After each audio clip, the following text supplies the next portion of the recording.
kafilul yatim qaribun minan nabii sallallahu alaihi wa alihi wasallam fil janna, mwenye kumlea yatima yuko karibu na mtume sallallahu alaihi wa alihi wasallam katika pepo. Kafilul yatim, mwenye kumlea yatima, qaribun minan nabii sallallahu alaihi wa alihi wasallam, yuko karibu na mtume sallallahu alaihi wa alihi wasallam fil janna. Sasa pana jambo gani kubwa kwa mu'min kuliko hili? Kwa sababu ya kumlea yatima umebashiriwa kwamba utakuwa katika janna, tena karibu na mtume sallallahu alaihi wa alihi wasallam. Kwa nini sisi waislamu hatuwajali mayatima na tunao katika mitaa yetu, katika miji yetu, katika nchi zetu?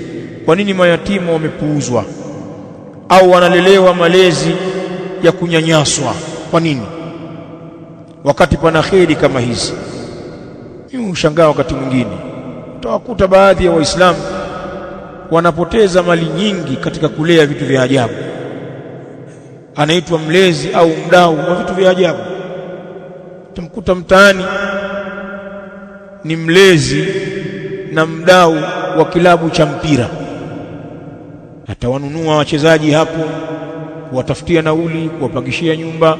Sikwambii hizo klabu kubwa kubwa, nakwambia hivi vitimu vya mtaani, timu za ndondo. Kuna mtu anaambiwa ni mlezi wa klabu fulani, kununulia jezi, nauli ili wafike uwanjani, vyakula. Mlezi huyo, mdau. Tutamfanya biashara, anatoa hela nyingi katika mambo hayo.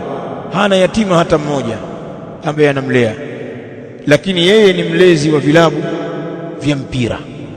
Na wengine wanalea vilabu vingine, klabu ya wacheza drafti, yeye ni mlezi wake. Klabu ya wacheza dhumna, kete zikiisha, game likiharibika, lile bao lao watatengeneza. Mdau anapoteza fedha nyingi katika mambo haya ya kipuuzi. Mtu kama huyu, mlezi wa vilabu kadha vya michezo, vya nini, vya laghaw, hana mayatima anaowalea kabisa.